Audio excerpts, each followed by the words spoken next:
Dear student, दोबारा करता हूँ। कक्षा 12 भौतिक विज्ञान के इस पीरियड में प्यारे बच्चों, आज फिर एक बार आपका स्वागत है। आज हम आपके सामने खगोलीय दूरदर्शी का नामांकित चित्र, किरणारेख और उससे संबंधित आवर्धन क्षमता का सूत्र समझाएंगे।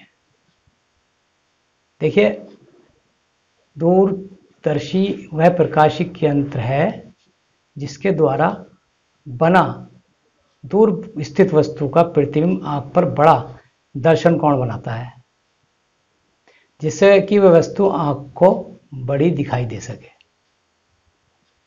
अब इसमें जो दूरदर्शी है, खगोलीय दूरदर्शी का हम यहाँ लेकर चल रहे हैं। इसमें देखिए क्या होता है, किस तरीके से इसकी रचना होती है।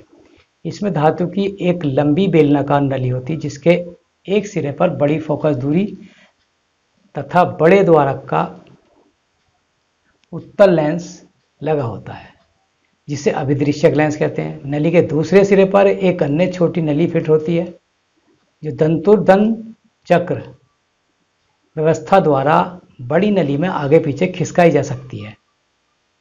छोटी नली के बाहरी सिरे पर एक छोटी फोकस दूरी और छोटे द्वारक का उत्तल लेंस लगा होता है, जिसे अभिनेत्र लेंस कहते हैं या नेत्रिका कहते हैं। नेत्रिका के फोकस पर क्रॉस तार लगे रहते हैं।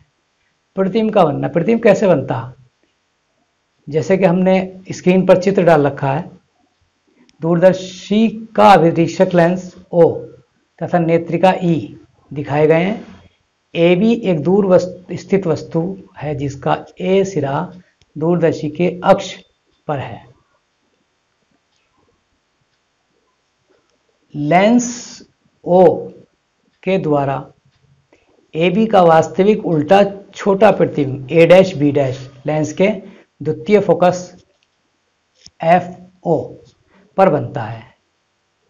FO क्यों लिखा गया, क्योंकि अभिदृश्यक लेंस का फोकस है ये प्रतिबिंब नेत्रिका E के प्रथम फोकस FE' के भीतर है तथा नेत्रिका के लिए वस्तु का कार्य करता है, और अतः नेत्रिका A', B' का आभासी सीधा बड़ा प्रतिबिंब A', B' बनाती है, जैसा कि इसमें दिखाया गया है। चित्र में आपको नजर आ रहा होगा। दूरदर्शी की आवर्धन क्षमता कैसे निकालते हैं, हमने कल ही बताया था। आवर्धन क्षमता निकालने के लिए अंतिम प्रतिबिंब द्वारा आंख पर बना दर्शन कोण M बराबर होता है बटे वस्तु द्वारा आंख पर बना दर्शन कोण, जबकि वस्तु अपनी वास्तविक स्थिति में हो। चूंकि आंख नेत्रिका के समीप है, अतः अंतिम प्रतिबिंब A', B' द्वारा नेत्रिका पर बने कोण बीटा को ही A', B' द्वारा आंख पर बना कोण मान सकते हैं। इसी प्रकार चूंकि वस्तु AB दूरदर्शी से बहुत दूर है, थे वस्तु द्वारा अभिदृश्यक O पर बने कोण अल्फा को वस्तु द्वारा आंख पर बना कोण मान सकते हैं। तब M बराबर बीटा बटे अल्फा। अब कल हमने बताया था आपको, कोण बीटा व अल्फा बहुत छोटे होते हैं, अतः इनके स्थान पर इनकी स्पर्जिया tan ले लेते हैं। तब क्या होता है, बीटा बराबर tan बीटा A', B' बटे E A', चित्र से देख लेंगे। और अल्फा बराबर tan अल्फा A', B' बटे O A'। अब M बराबर दोनों का मान रख देंगे, tan बीटा बटे tan अल्फा का। बीटा बटे अल्फा है तो A', B' बटे E A' और बटे A', B' बटे O A'। B' जो है दोनों कट गया, क्या आ गया O A' बटे E A'। यदि अभिदृश्यक O की फोकस दूरी FO हो तथा A', B' की नेत्रिका E से दूरी UE हो, तो उचित चिन्ह लेने पर O A' बराबर प्लस FO तथा E A' is equal to minus UE। अतः उपरोक्त समीकरण से M बराबर माइनस FO बटे UE समीकरण 1 मान लिया इसको हमने। ये आवर्धन क्षमता का व्यापक सूत्र आ गया। अब इसकी दो स्थितियां संभव है यहाँ पर। पहली स्थिति क्या है, जब अंतिम प्रतिबिंब अनंत पर बनता है। श्रांत आंख के लिए से देखने के लिए अंतिम प्रतिबिंब अनंत पर बनना चाहिए। इसके लिए नेत्रिका तथा अभिदृश्यक के बीच की दूरी इतनी रखते हैं कि वस्तु ए बी का अभिदृश्यक O द्वारा बना प्रतिबिंब A डैश B डैश नेत्रिका के फोकस F डैश E पर पड़े। UE is equal to FE मान लेंगे और दूरदर्शी का ये समायोजन सामान्य संयोजन कहलाता है। समीकरण 1 में UE is equal to FE रख देंगे तो क्या हो जाएगा, M बराबर माइनस FO बटे FE।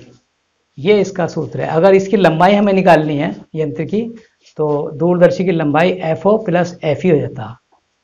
ये अगर प्रतिबिंब अनंत पर बनता है तब हमें आवर्धन क्षमता निकालने के लिए माइनस FO बटे FE का सूत्र लगाएंगे और लंबाई हो जाएगी FO प्लस FE।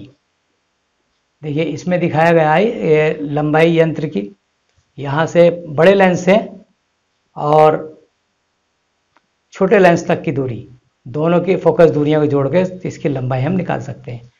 जब अंतिम प्रतिबिंब स्पष्ट दृष्टि की न्यूनतम दूरी D पर बनता है, यदि अंतिम प्रतिबिंब A double dash B double dash की नेत्रिका से दूरी D है, तब लेंस के लिए सूत्र 1/V माइनस 1/U बराबर 1/F में नेत्रिका के लिए V is equal to minus D और U is equal to minus UE तथा F बराबर प्लस FE, जहाँ FE नेत्रिका की फोकस दूरी है। रखने पर क्या हो जाएगा, 1/-D minus 1/- minus UE is equal to 1/FE। अब क्या रहता है, ये प्लस हो जाएगा 1/UE is equal to 1/FE plus 1/D is equal to, नीचे ले लें फिर 1/FE कॉमन निकाल लेंगे तो यहाँ आ जाएगा 1 प्लस FE बटे D। 1/UE का मान समीकरण 1 में रखने पर क्या हो जाएगा, M बराबर माइनस FO बटे FE 1 प्लस FE बटे D ब्रैकेट के अंदर। इस सूत्र से FO FE D की फोकस केवल आंकिक मान रखेंगे। इस स्थिति में दूरदर्शी की लंबाई FO प्लस UE होगी। समीकरण सेकेंड और थर्ड से स्पष्ट है कि दूरदर्शी की आवर्धन क्षमता बढ़ाने के लिए अभिदृश्यक लेंस की फोकस दूरी FO बड़ी तथा नेत्रिका की फोकस दूरी FE छोटी होनी चाहिए। ऋणात्मक चिन्ह इस बात का सूचक है कि अंतिम प्रतिबिंब उल्टा बनता है, अर्थात दोनों लेंसों की फोकस दूरियों में अंतर जितना अधिक होगा आवर्धन क्षमता उनकी उतनी ही अधिक होगी। जैसे सूत्र से स्पष्ट है कि जितना अंतर ज़्यादा होगा आवर्धन क्षमता उसका मान बढ़ जाएगा। तो आज का ये जो हमने समझाया इसको आप कॉपी पर नोट कर लें स्क्रीन से देख करके और इसको तैयार करें। आज के पीरियड में बस इतना ही। Thank you.